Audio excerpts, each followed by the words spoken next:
Namo tassa bhagavato arahato samma sambuddhassa. Namo tassa bhagavato arahato samma sambuddhassa. Namo tassa bhagavato arahato samma sambuddhassa. All right. Where is Dham sitting? Ah. Okay. I guess the others are at Achambram's retreat, I think. Chamari and all of them. Yeah. All right. So let's start. So 154, let's start from, so this is concerning the Panchadwara Viti, the 5-door processes. I hope all of you have the page. So 154, how is the intensity in the presentation of objects determined, right?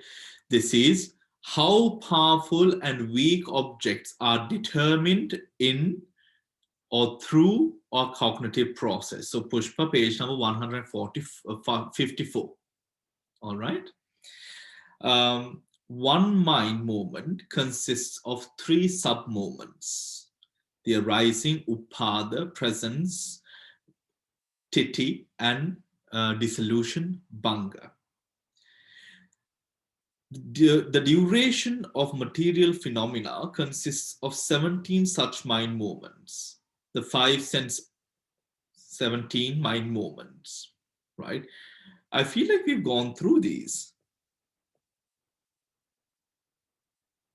Bhante, I said to start from the bottom, where it says following this. On the top, isn't it?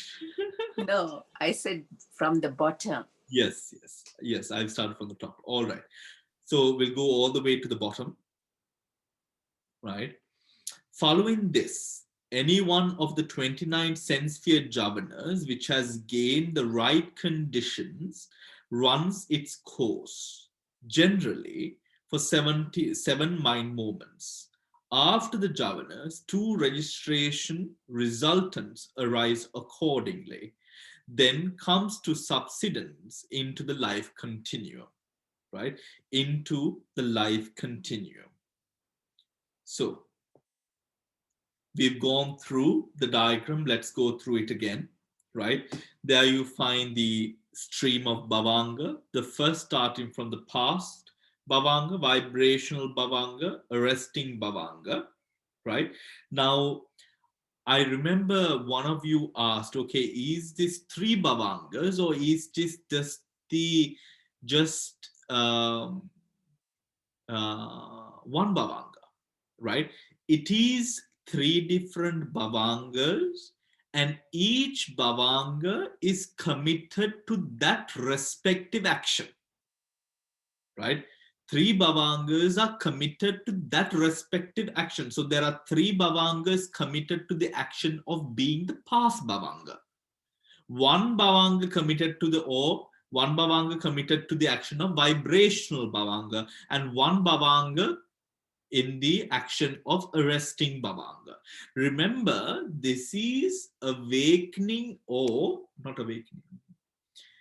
This is the taking over of mind by the object, causing the decay or the dissolution of the bhavanga, right? Causing so the mind being taken over by the object and creating the circumstances of which now demands cognition. That is what awakens us from the bhavanga, right? That is what awakens us or awakens the mind from a state of bhavanga, right? We will revisit that in a bit, right? Are there any questions up to this point?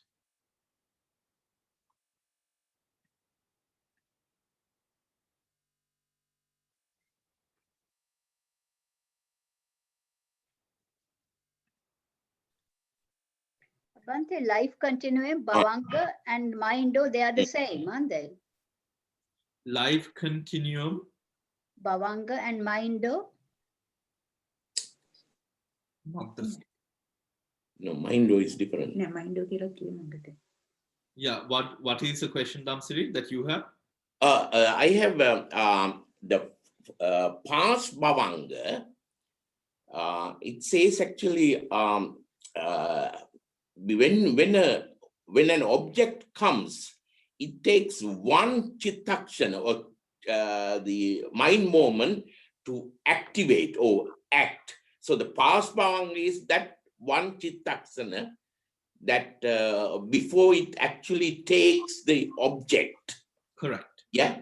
Yeah. Yeah. Yeah. So Yeah. back to Noeline's question, it is now mind is completely different. What is the word that you use, Noeline? Mind, Mind. manodwara. Yes. Manodwara is different completely, right? Mindo is different.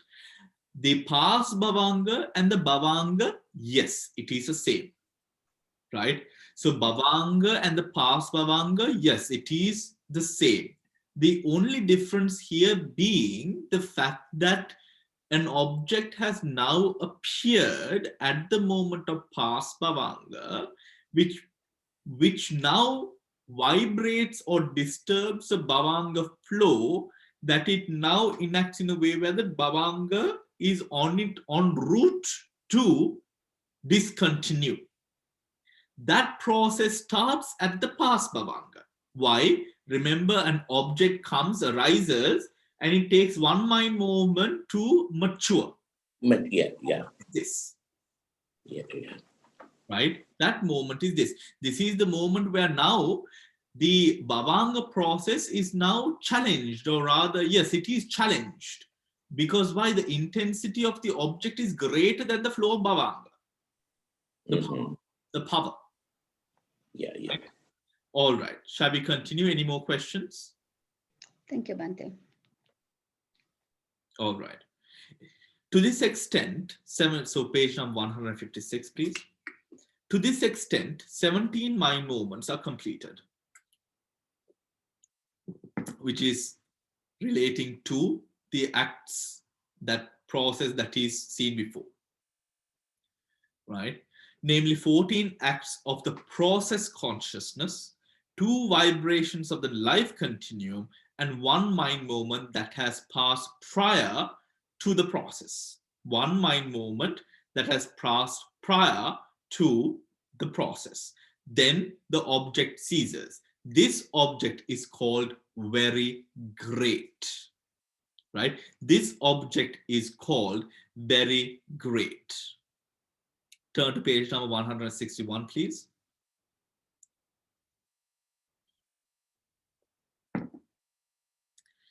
So in page number 161, okay. Okay. In page number 161, just look at, now the first one, what we have just discussed is VT number 1, the very great object, right? Now, if you look, as the object becomes weaker, how you find, right? How you find that the past bhavanga applies longer in the mind, right? That is when, now, also what Damsiri said with regards, or asked rather, with the past bhavanga where the object comes in. The object is so strong that it will denounce a series of bhavanga, right, with the past bhavanga arising. Now you see 1p there. Look at the chart, please, table 4.2. The very great, you see bhavanga, and then you see a p, that is past bhavanga, right? In the second one, the great object, which is relatively weaker than the very great object, you see 2 past bhavangas, right? What does that mean? Now the object is weaker, hence the past bhavanga exceeded. It takes longer for the object to be clearly perceived by the mind, right?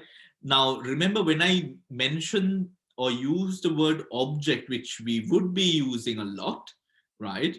in this chapter. By object, please remember that we are not referring to the whole object, but we are referring to that specific characteristic of object that we are cognizing at that moment, right? Again, we are not referring to the whole object. Now, for example, if I am looking at one of you, right, before I am able to take on the whole image of who you are, first I take in maybe the shape or the light or the color, right? And I put all those conditions together to form the picture of understand who you are, right? Similarly, when we now refer to object, we are referring to those characteristics, right? Not the whole object, right?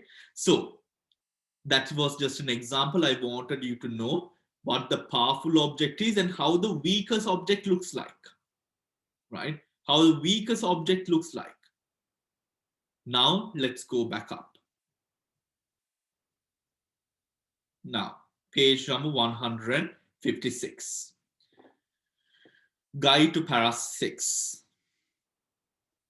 The duration of material phenomena. Material phenomena.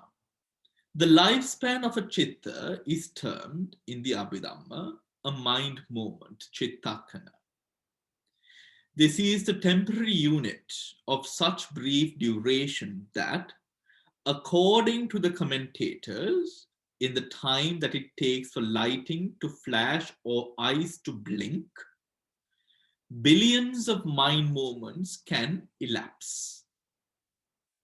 Nevertheless, though seemingly infinitesimal, each mind moment in turn consists of 3 sub-moments: arising, presence, and dissolution. What it means, I think it is quite clear.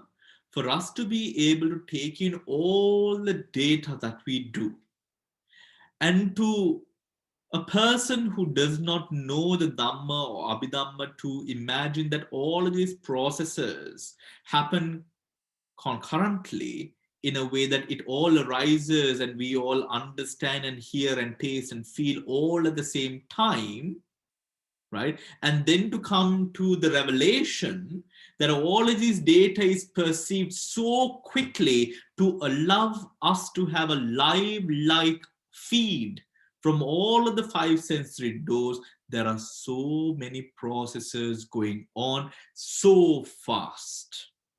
So fast. And in these sub-moments, the mind is divided into 3 sub-moments: the upada, the titi, and the banga. Within the breath of the mind moment, a chitta arises, performs its momentary function, and then dissolves, conditioning the next chitta in the immediate succession. Conditioning the next chitta in its immediate succession. Thus, through the sequence of mind moments, the flow of consciousness continues uninterrupted, like the water in a stream, right? Like the water in the stream. One consciousness conditioning the next consciousness. If it happens way too often, a personality is built, right? I'm sorry, a characteristic is built. If that happens way too often, a personality is built, surrounding all of those or taking into account all of those characteristics. How these are built is by way of repetitive energy flow into that specific mental element. For example, we know if we are people who are often practitioners of metta meditation, loving kindness meditation, we have that loving kindness aura around us. And even our pets or dogs or cats or, pets of even other people come to sort of notice and recognize this, right? This sort of vibration. Now that is where now the practice. Now where does this practice cause change? It is through the javanas.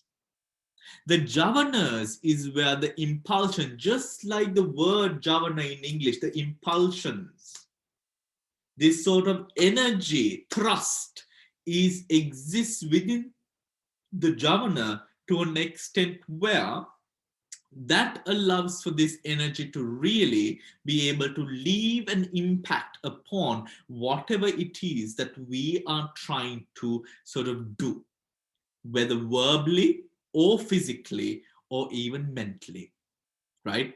Verbally, physically, and mentally. However, the physical javanas can leave a stronger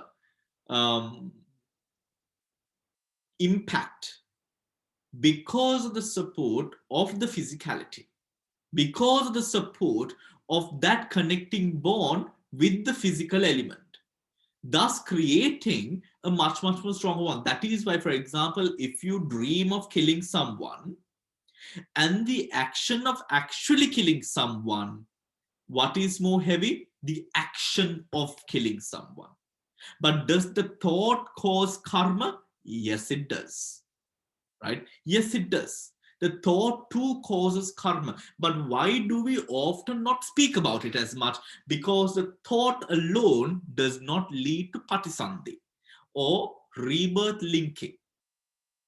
Right? So because of a dream, that specific karma or energy created by having the dream will not go into or will not contribute to your next life. What will contribute to your next life are the physical actions which are done, which often then take the place of being a very strong object that creates a very strong karma, right? A very strong object that creates a very strong karma. These karmas and the energy of these karmas, we know there are karmas which affects this life, this which affects the very next life, which affects from the second life up until the attainment of enlightenment, and then affects that place of enlightenment as well, right? So we have these javanas that we create are so strong, although we might not think of it in that way, right? How do we think that offering this monthly dana that you would often or might have continued to do for the past 20 years has the ability to affect the karmas of this present life, the next life, the life after the next life, and all the lives leading up to enlightenment and the age of enlightenment as well. You see, that amount of energy, that energy that we develop through these impulsions, how do they keep themselves connected to us? That is a niyaya of the consciousness. That is a niyaya of this sort of conscious energy that we carry. That is all we know. That is all we know, right?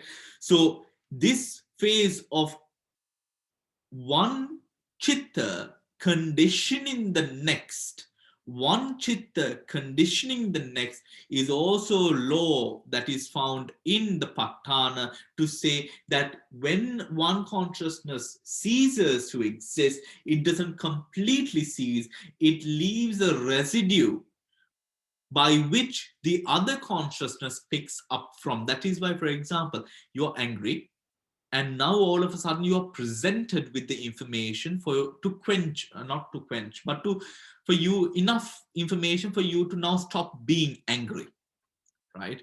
Stop being angry. First of all, you thought that someone else did it. Now you find out that, oh, it was you who did it, right? Now there is no reason to be angry because you did it. But what happens? we are all feeling guilty about that one. So then what happens? Now you still knowing that it was you who did it, now still you have to continue going on angry for a little bit more up until you can completely calm down. Why? Because the mind holding on to that anger. Why? What allows that? Because one mind conditions the next, and it conditions the next after that, and it conditions the next. How? because of this flow of energy, right? This flow of energy. So that is an important part to remember. Let us carry on. Any questions? Bhante, the thought of killing and the killing, Buddha said, Chetanaham bhikkave kammang vadami. Yeah. So I thought the Chetanava is doing the Chetanava is as bad as the Kamma. Chetanaham bhikkave kammang vadami. The thing is, Chetana as a mental factor exists in the process of doing. Right? If we are to take any consciousness with the ability to perform an action, all of those consciousnesses have the mental, have Chetana, right? So Chetana will always exist. There must be some sort of volition giving you the incentive to do what you do, speak what you speak, right? So Chetana is always there, right? So Chetanaham bhikkave kammang vadami, it is the volition which drives, in one way, drives a consciousness which allows one consciousness to develop to the point where it is now a javana. Without that volition or push to keep on adverting or keep on taking that specific object, what would happen? It would be a weak object, right? Now, Noeline, I am looking at you, right? I am looking at you and answering your question. However, when I look at you, the kitchen is in front of me, right? Now, I know that I'm vaguely seeing the door in the kitchen lead into the bathroom, or I'm seeing the wall there, but I'm still looking at you. Now, the mind is taking in that object as well. But the thing is, my volition at the moment is you and answering your question. However, the mind is taking those objects around this computer screen, around you as well, right? But those objects are not now changing my flow of pattern thinking up until I devote some attention to it. Now, up until I wanted to use the kitchen as an example, I didn't really think of the kitchen at all, right? But that does not mean that I didn't pick up on it subconsciously, right? But the conscious was with you. Why? The Chetana to answer your question. Did I confuse you more? No, that's fine. I can understand now. Yeah. So the Chetana is that which sort of fuels something, right? Now I'm not thinking about walking into the kitchen or walking upstairs, but now I want to get something. Now I'm thinking of it. Or I want to use it as an example. Now I'm thinking of it. However, I wasn't thinking about it before. You see, right? All of these things. Now you are a doctor, but you're not thinking about your everything that you learned at the moment. You're thinking about the Dhamma and what you have learned in the book, right? But that does not mean that you do not remember or know what you learned, right? But the Chetana, the volition, fueled that pattern of thought to a degree where you were able to reminisce what you wanted to, right? Yeah. Dhamsiri is coming at it. Dhamsiri, yes. I can see he's opening his mouth. Yeah, he's in a very precarious situation today. Yeah, because Bhante and prohibiting me to meddle with the computer. And the question is actually Chaitisika as a Chetana as a Chaitisika. Function of Chetana as a Chaitisika is to actually guide all the other Chaitisikas coming into the action, right? So you may have wholesome Chaitisikas and you may have unwholesome Chaitisikas. Depending on those Chaitisikas, the Chetana Chaitisika is actually leading the action. Yeah. Yes. So that's how it's Chetanaham Bhikkhu. that's how it's Yeah. So what it does is it empowers it to that object, right? It empowers and sort of drags on. That is how everything depends. How everything depends on the sort of the chetana. But this chetana is conditioned by a number of other things, right? For example, now manodvara vajana, right? The bottapana, right? Which is either yoniso manasikara or ayoniso manasikara, right? Now those things also do sort of manipulate what result we are going to get. However, if we are speaking about chetana is a driving force, right?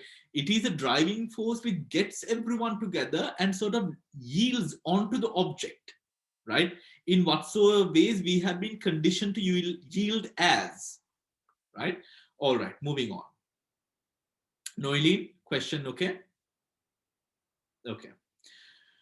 Yeah, thanks, Bhante. Some commentators, such as Acharya Ananda, author of the Mula Tika to the Abhidhamma Pitaka, reject the sub-moment of presence in relation to mental phenomena, appealing for support to the Chitta Yamaka chapter of Yamaka, which speaks only of the arising moment and the dissolution moment of consciousness, but not of a present moment, not of a presence moment. Acharya Anuruddha, however, does not endorse this position, nor does his commentators. The Vibhavini points out that the sub-moment of presence is a stage in the occurrence. The sub-moment of presence is a stage in the occurrence of a Dhamma, separate from the stages of arising and dissolution, during which the Dhamma stands facing its own dissolution, Bhanga.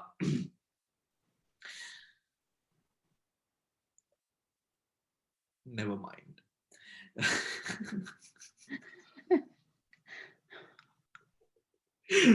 No, I'll do it now to prove I can. Okay.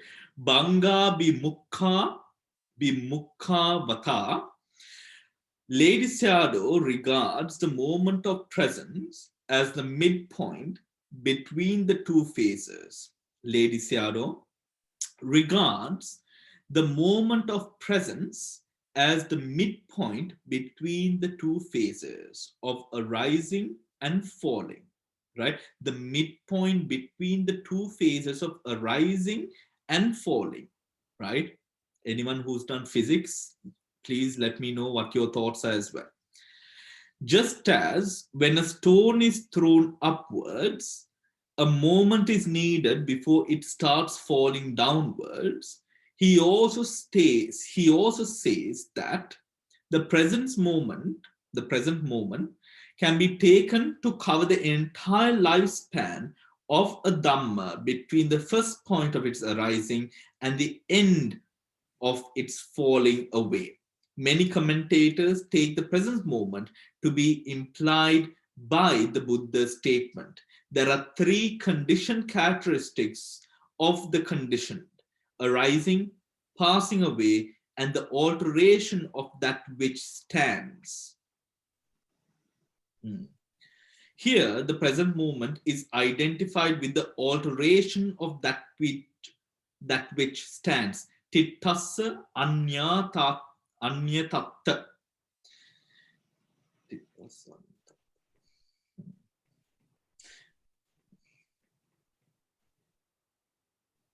All right.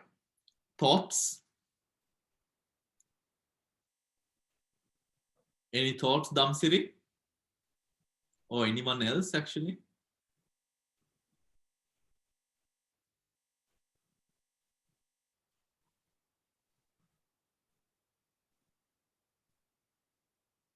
No? Any questions? This is, I remember while certain teachers mark the Upada Titi and the Banga, like this, isn't it? This is what we've usually seen. Upada Titi, the arising, the possessing, and the passing away. Some teachers also mark it like this, the arising and the passing away, right? So not the sort of the bridge-like figure, but rather the slope downwards, to sort of ascertain the fact that this energy that arises, it arises at a certain power, right? And then it sort of deduces itself until it is no more, right? So it is we've seen what the points of view are. We've seen what the points of view are. And it is up to us to work with it, right? But I want to know what physics, how does physics say? So doctor, is there anyone who's done physics who would have some sort of comment? I think as far as physics is concerned, actually, definitely if something goes up and down, and there should be a point at which it stays equilibrium at one point, right? And we did it for physics also, and I think somewhere in the Patisandhimagga, when you're talking about Trilakkana or something like that, or when you're talking about some deep Dhamma, so they consider Upada and Banga only. They don't actually say anything about the Titi. Yeah. So when it comes to certain Dhammas, I think it's mentioned somewhere in the later stage. But you see, in certain places, this is a pattern. This can be found as a pattern. For example, even when you take moments where there needs to be the mentioning of two or more persons, the Buddha only refers to one. For example, if Sariputta and Moggallana are both there, the Buddha would just say Sariputta, right? Now, that is to say, that doesn't mean that in the event of both being there, it is only Sariputta that he is talking to, but he is talking to both those individuals. And in certain other points in the Tripitaka, you do find that it is in a sense of getting used to, that you get used to the using of these terms in certain ways. But yes, there are points where Upada and Banga are just used, and then there are points where Upada, Banga, and according to this Titaksa, the status of alteration is used. So let's go with it and see how our understanding is, right? Okay, moving on. Material phenomena. Any questions regarding whatever that we have discussed? No? Are we clear? Yeah? Everyone? Pushpa? Are you okay? Okay. In Bhante, in physics, things come down due to the gravitational pull. Objects come down due to the gravitational pull, but it's difficult to apply it to the thoughts, mental. How did I miss that?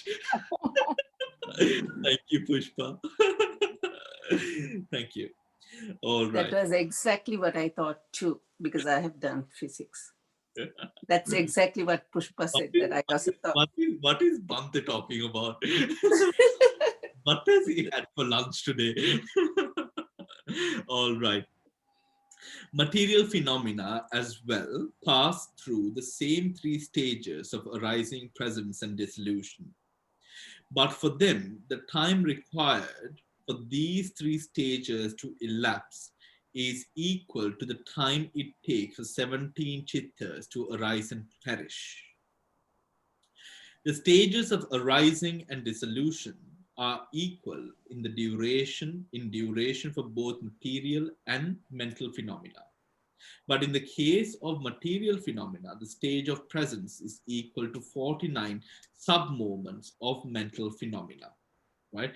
In case of material phenomena, the stage of presence is equal to 49 sub-moments of mental phenomena.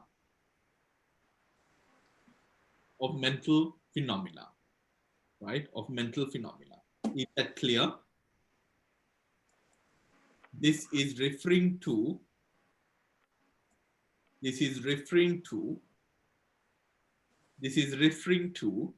the time. Remember that within 17 mind, while the arising and the passing, the upada titi banga, the arising, presence and passing away is for one vipassana, 17 of that equals to the time that it takes for a material phenomena to arise and pass away. The time it takes for a material phenomena to arise and pass away, right? But in the case of material phenomena, the stage of presence is equal to 49 sub-moments of mental phenomena. So then what does that mean, right? Actually, that will be further explained as we go on to the rupas, right?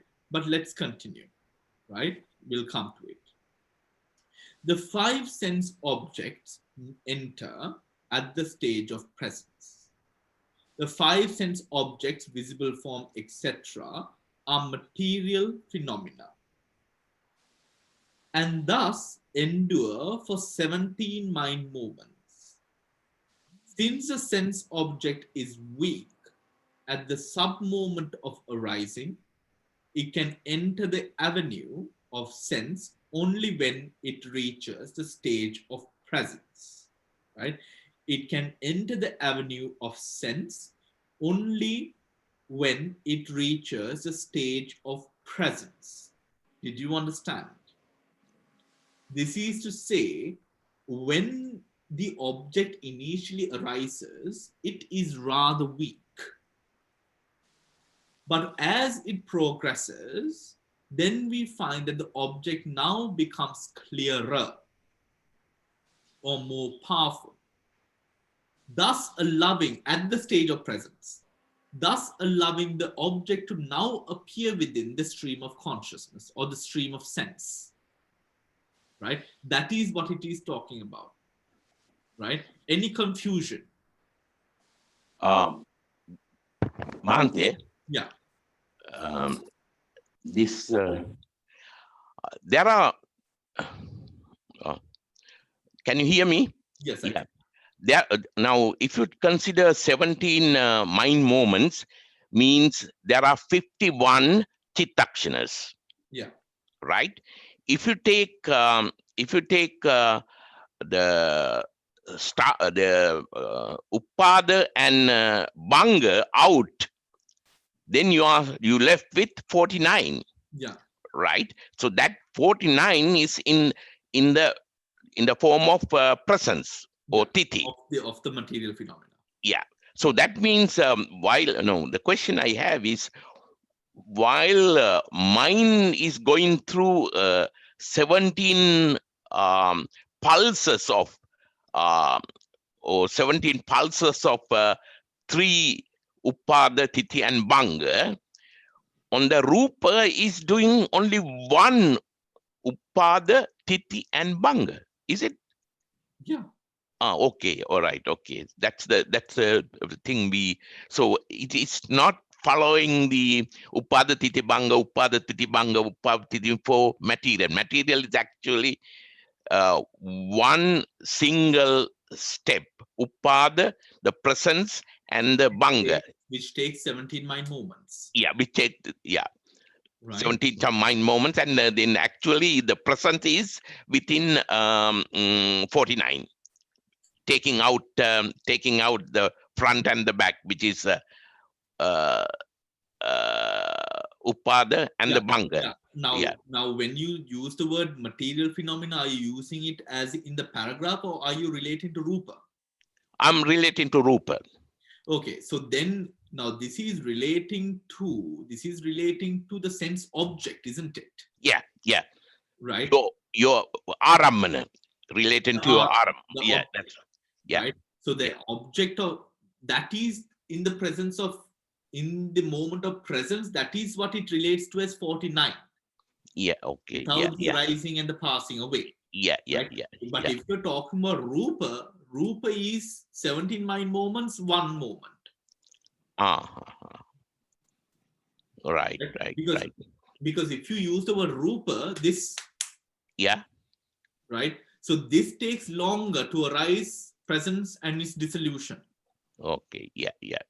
Right. But here it's talking about the object that comes through the 5 bases. Bases. Okay. Yeah. That is enduring for 49 sub moments. Yeah. Did everyone get that? Yeah. Yes, Padma. You didn't get it. Can't hear you, Padma. Anyone? No, I cameras off. If you all don't understand, please. You all are also part of the class, so let us know. Yes, Padma. Sorry. No, I didn't. I'm getting confused between this Rupa and the object. Okay. Lakshman. That's right. Lakshman. Yes, I didn't get it either, Bhante, Okay. please. All right. So, material phenomena, let's go to the starting of the paragraph after, which is on the bottom of the above page. Material phenomena as well pass through the 3 stages of arising, presence, and dissolution. But for them, the time required of these 3 stages elapse in equal to the time it takes for 17 chittas to arise and perish. Again, material phenomena as well pass through the same 3 stages. What are the 3 stages? Arising, possessing, and the passing away of arising, presence, and dissolution. But for them, the time required for these 3 stages to elapse is equal to the time it takes for 17 chittas to arise and perish. Right? So for 17 chittas to arise, so what a chitta viti, a process of consciousness, is 17 mind moments. Material phenomena, as stated here, has arising, dissolution, presence, and passing away, right? And that arising, processing, and the passing away takes 17 mind moments to complete, right? 17 mind moments to complete. The stages of arising and dissolution are equal in duration for both material and mental phenomena. But in case of material phenomena, the stage of presence. So this is relating not to Rupa, this is relating to the object that is taken, right? To the object that is taken. But also remember that when it comes to Rupa, right, the time that it takes for a Rupa to arise and process and fall away is also 17 mind moments. Yeah. Right? Yeah. is also 17 mind moments. So here it is referring to the object that is taken, right? The object that is taken into that process, right? The stages of arising and dissolution are equal in duration of both material and mental phenomena. But in the case of material phenomena, the stage of presence is equal to 49 sub-moments of mental phenomena. Do we understand that? The calculation there. So yes. 17 into 3, right? Yes, I understand. But it means that they are not taking the arising and the dissolution there for it to become 49. The presence. Pardon? It's only the presence. Yeah, it's only the presence. Yeah, okay, fine. Yeah. Right? They're taking only the presence. Right. I think this is to prove to add on the point of what we have closed at the last paragraph. That is concerning the presence, isn't it? Okay. Yeah. Damsiri, you were going to say something? Yeah, I think if you draw it on a piece of paper, it will be better, 17. That's we have that in the Bhavanga, isn't it? All right, okay.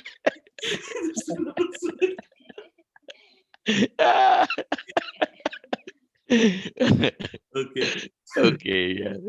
Does everyone understand that point though? Because if anyone doesn't, we can go back and revisit it. Lakshman?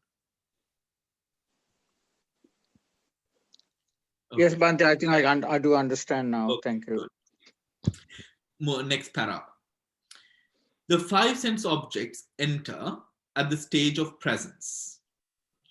The 5 sense objects, visible form, etc., are material phenomena. And thus endure for 17 mind moments. Since the sense object is weak at the sub-moment of arising, it can enter the avenue of sense only when it reaches a stage of presence. Only when it reaches the stage of presence, right? Now, let us go to page number 155, please.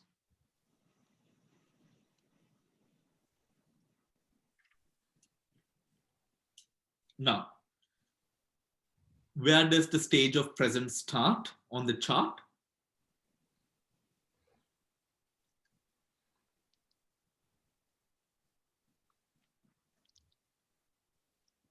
Anyone? It's number 1, yeah? The stage of presence itself? Yeah, it's from number 1 to number 16. Okay. Number 1. No, sorry. Number 1 to number 17, actually. Because registration also comes with the object. With the object. Yeah, right? Yeah. Now, in the process, now what does it say? You stay there, meaning you stay on that page, right? Now, okay. The 5 sense objects, visible form, etc., are material phenomena and thus endure for 17 mind moments. Since the sense object is still weak at the sub-moment of arising, it can only enter. So this is the point. Since the sense object is still weak at the sub-moment of arising, it can enter the avenue of sense only when it reaches the stage of presence. Now, the stage of presence, it enters upon it becoming powerful, right? Now, for example, just imagine you being in a deep sleep and someone trying to wake you up, right? Shaking you or shouting or calling out your name, whatever it is. It takes you a bit of time for it to really sort of nudge you and wake you up, right? Similarly, here the stage of present is presented at the moment of when that object matures. And then once it is presented, now it is worked on by the rest of the process of Chittaviti. Right? Process of Chittaviti. Moving on, page number 157. Bhante, can I ask a question, Yes, please? Miri. So is it at number 4 at the 5-door adverting where the object becomes very clear in the path? Is that when the titi, out of the 3 stars, is it in the 2nd star, the titi stage, where the object enters the actual process? The object would have actually, if one is to ask, now the object would have entered the process from the sense of vibrational bhavang, actually from past bhavang itself. Yes, but what I mean is it adverts to the, the 5-door adverting happens at the process of titi at stage 4 or not? Have I got that wrong? The 5 sense to advert. What are you trying to ask, Miri? What I'm asking is where the object becomes, you were talking about the object being... Where the object becomes clear. Where the object takes fruit, if you like. Okay. Where the object takes... You use that term number 2. That's a difficult question. Is it at number 2 then? Because that's what we discussed, wasn't it? Yeah. Because we said the material phenomenon, the stage of presence is equal to 49 sub-movements. And we are talking about the same thing now, isn't it? So I thought it's number 2 that it becomes... Yeah, yes, it is when... Okay, let me explain this. The object arises, right? The object arises at the time of 1. Yes. Yeah. Matures. It needs that time, 1 chittakana to mature. Yeah. Yeah. Comes to the stream at vibration. Yes. 2. And then prolongs up until the end. That is the answer to a question which would ask, when does the object arise within the stream of consciousness? Okay. But if the question is, when does the mind take the object within the stream of consciousness, the mind exactly adverts to that at 5. 5 or 4? 4. At 5. That is where the mind exactly takes it. Right. Yeah. Takes it, I see. Because that is where the I consciousness now arises. Right? Yeah. Because it is the I consciousness which really did, oh wow, okay. So it is the I consciousness which really did cause the bhavanga which was in motion to arrest, and now this stream to continue, right? But it did not mature up until vibrational bhavanga. Now that gives a sense of, now you haven't seen the object. However, the sense that the conditions are present for sight to be seen is what the vibrational bhavanga or that stream is about. But the clear knowing of that specific object happens at, or taking of that specific object happens at 5.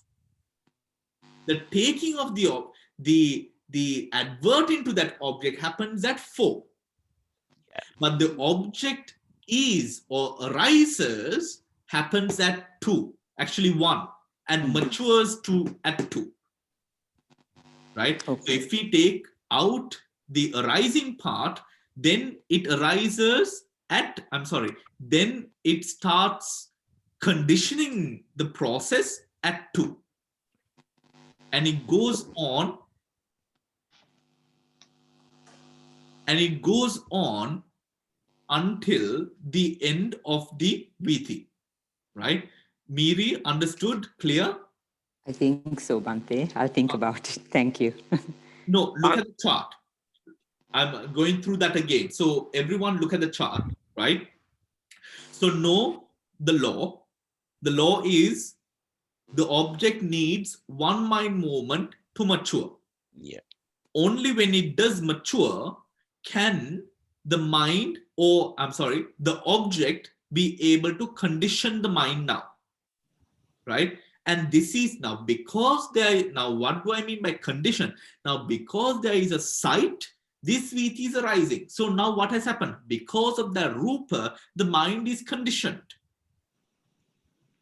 right? Because of the rupa, the mind is conditioned. Now let's look at it.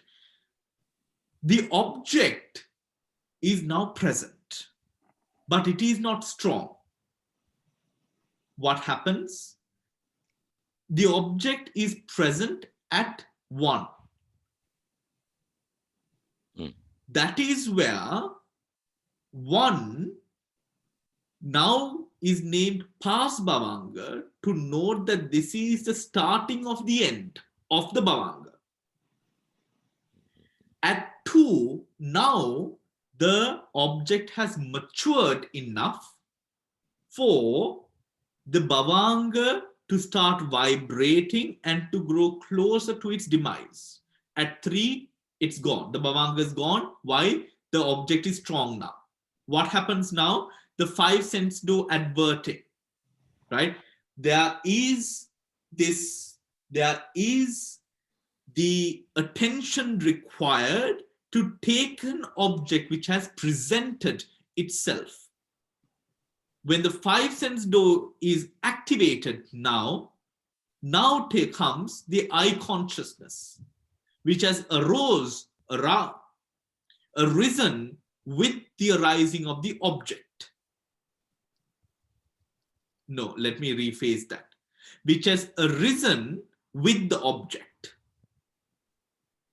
right? With the object. And then it goes with this receiving, investigating up until the end. So at what moment did the object arise? Upada at 1. At what time was the object able to now change the course of the Bhavanga? At 2.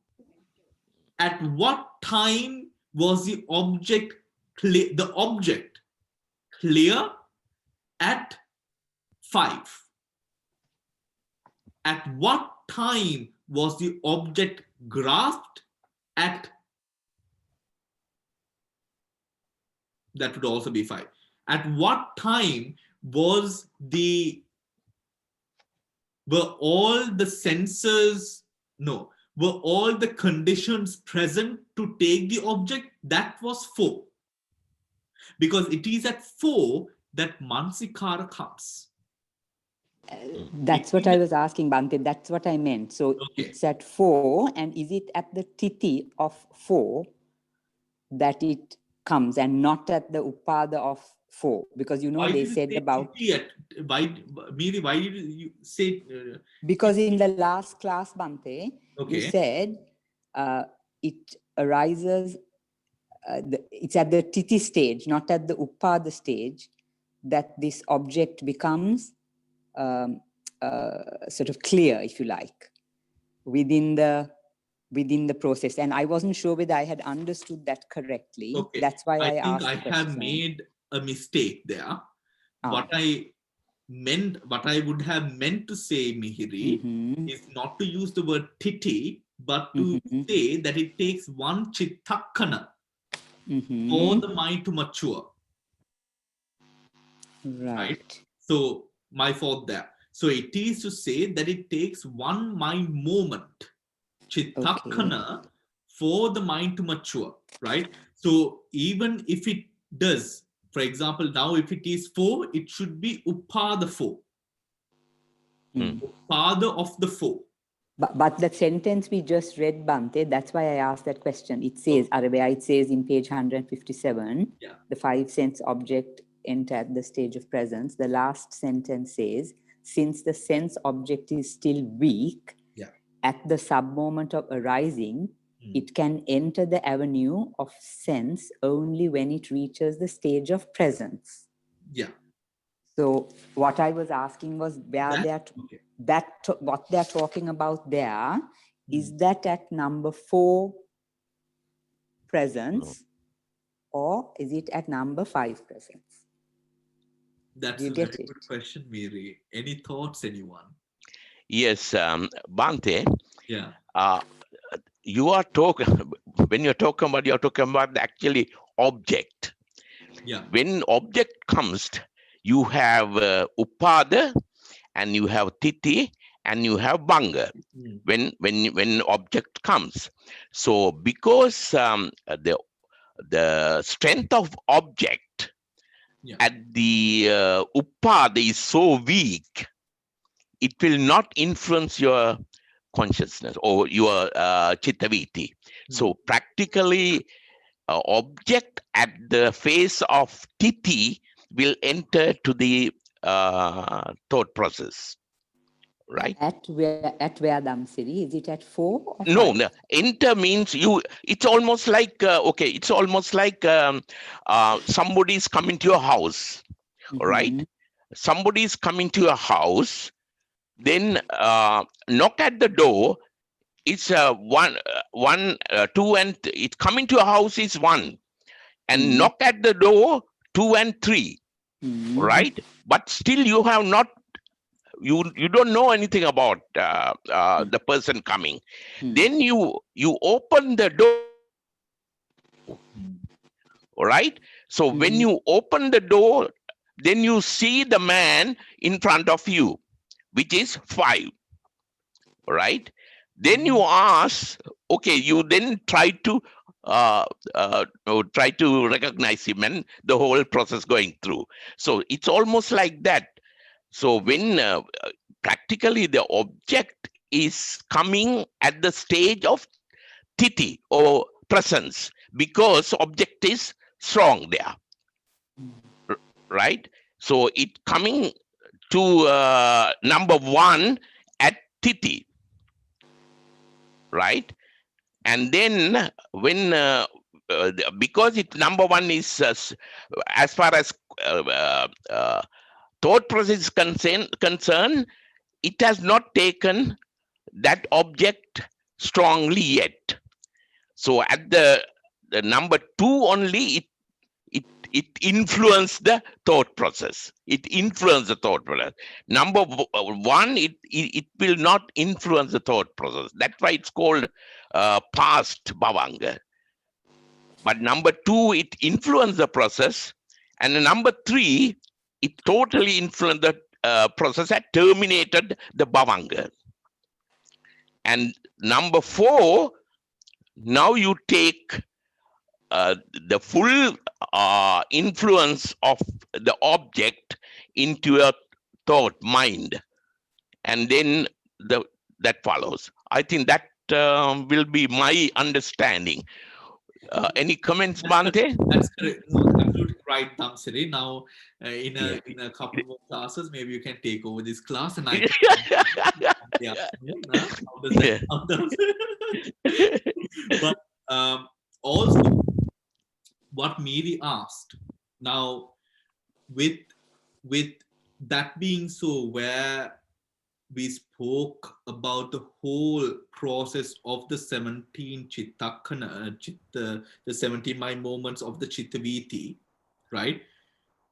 With regards to, so we answered with regards to the object that arises within the process of the chittaviti, which is then taken to procure an object.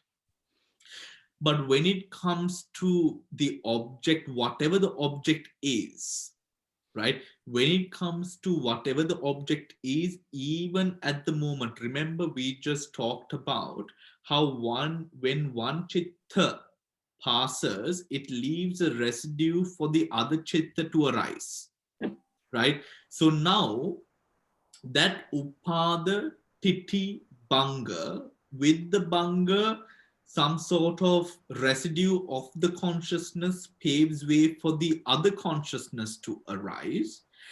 That residue matures and the whole consciousness comes into a place of power at the moment of presence, right?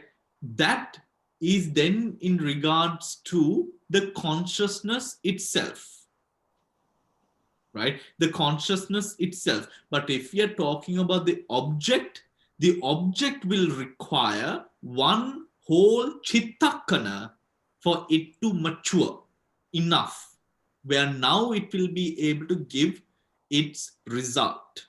But if we are talking about now the chitta together with the object, now at a stream of, for example, 4 onwards, now the mind has the object, it's working with this said object. But as the previous consciousness comes to cease and it arises again, right? That object which arose with that consciousness takes one mind moment for it to mature. So Miri, know that designation clearly. Does everyone understand? I feel like I've confused everyone. Okay, let's draw. Let's draw. Let's draw. Okay.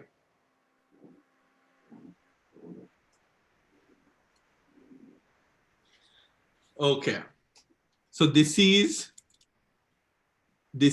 the past bhavanga, the bhavanga chalana or the vibrating bhavanga, and the bhavanga upacheda. Let's take another one.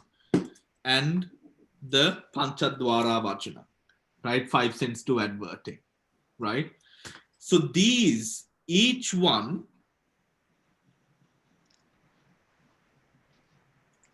have these moments of arising, possessing, and the passing away, right? Now these consciousnesses, they have this flow, which is like that, right? They have this flow. Now, as you see in this flow, now what we initially spoke about is, right, by way of object. Now, there are 2 powers at play, 2 powers. One, when we talk about this power with regards to this, there are 2 powers. One, the power of the object. 2, the power of the consciousness. Understood? Right? Power of the object, power of the consciousness. Let's talk about the power of, what's easier? We'll start about the power of the consciousness, right? First, the power of the consciousness, as you can see here, right? As you can see here, the consciousness itself takes one mind moment to be powerful. So this is the middle, is its most powerful. The moment of presence is its most powerful moment. Why? Because it takes one mind moment, one to mature through the arising moment for the mind to be able to be powerful. So it is at this moment, this middle moment, that the mind is at its optimal stage. Understood? Right? Okay. So that is the power of the mind, right? Of the consciousness, not the mind, the consciousness, right? Now, the power of the object. The power of the object is when the mind takes an object, right? Now, this is the past bhavanga, chalana, chalana, vibrating and arresting, right? So past bhavanga, vibrational bhavanga, and arresting bhavanga. When the object arises, right, at this, it is very weak, but it is weak yet gives a sign to the mind to say, oh, there's an object. What happens then is now with one chittakana, one mind moment gone, now the object becomes powerful, where now it is able to create a vibration in the mind which triggers the process to end the bhavanga process. for that specific consciousness stream, right? For that specific consciousness stream. So now the object, if you're talking with regards to the object took one chittakana, one mind moment for it to be powerful. If we are talking in terms of the consciousness, it takes only one moment for it to be powerful. Meaning the arising state, the upada state, the mind will take to get powerful. The titi state is where the mind is optimal, where it is at its optimal stage, where it is now, it has arisen with this object. Now look at the last one, right? Look at the last line. The last line denotes, look here, the mind arises, and as it flows away, remember that there is a residue of mind. This residue needs to be formed again. This is a bit like sourdough yeast mixture.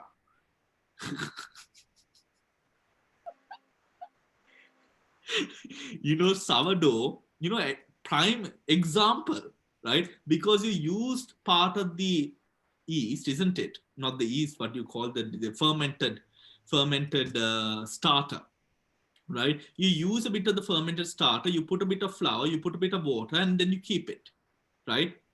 That's the same thing you see, right? Because you have a bit of the residue, right? And then it needs a bit of time, which is actually the state of arising, for it to mature again, right? Oh, that was a perfect example, you see. See, and you see, do you understand it now? Right? Any questions? So No, that was great. Thank you, Bhante. You do understand, no? Yeah. Really? No problem? Thank you. Thank you. No, Okay. that's lovely. Thank you. Right. So that is what it does. So there are two. Remember, I think that was the confusion in the beginning. I think some of us were thinking it was through the power of the consciousness. Some of us were thinking it was power of the object, right? So there are two. The power of the object and power of the consciousness. The object takes one mind moment, whereas the consciousness take one sub moment, right? One sub moment. Okay, all right.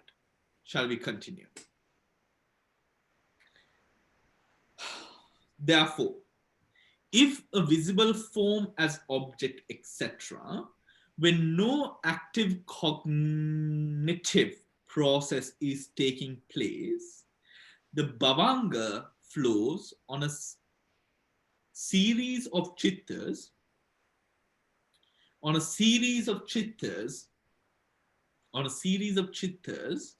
all of the same type, hanging on to a single object, either a kamma, a sign of kamma, or a sign of destiny, or sign of destiny, or sign of destiny. Again, therefore, if a visible object of form, etc., when no active cognitive process is taking place, the bhavanga flows on a series of chittas, all of the same type, hanging on to a single object that is either kamma, sign of kamma, or sign of destiny. The same as the object of the last jhana process in the immediately preceding existence. We have gone over this so many times, right? Now, just a point of information, just for you to keep at the back of your mind. There was a time in the PAOK technique of meditation, PAOK Sayadaw teaches a technique where one would be able to see the bhavanga. This was refuted by the Sanganayaka of Burma, and PAOK Sayadaw was called to a sort of a discussion as to how this is possible, apparently because in the Abhidhamma, it does not state evidence where this could be done. So the Sangaraja Venerable Kumara Abhivansa is an absolute scholar in Abhidhamma, one of the most uniquely educated monks in the Patthana specifically. So he called a meeting, and actually now in Abhidhamma Hamdro also went to the meeting, because Pauk Sayadaw's brightest student, and Saya U Minti Mon, who is a lay Abhidhamma student of the Sayadaw. And Sayadaw, of course, stood by saying the Bhavanga can be seen. The Sangaraja of Burma said it cannot. So I think they both agreed to disagree at the end. And obviously Pauk Sayadaw is also a very, very respected monk. I think Venerable Kumarabhivansa, who is a Sangaraja, may have fallen to respect over the theory of it. So just a point of information. So we know how the Bhavanga process continues on. It takes on the object that has been left or taken by the previous life, which led to the Patisandhi moment. At the very moment a sense object enters a sense door, one Bhavanga Chitta passes, known as Atita Bhavanga. The past life continue. No, let's do this next time, right? We'll do this next week, right? So go through whatever you went through. If you feel like you are confused, as you're studying, write down your questions, right? As you're studying, write down your questions. And then when the time comes to ask questions, if your questions have not been answered, ask them. Don't be ashamed. Don't think that you're taking anyone's time. All of us are here to learn. So make sure you do ask them, right? And, with the Dhammanusati talk that we had on Sunday, I believe that most of you thought that talk was quite good, as per the feedback that I received.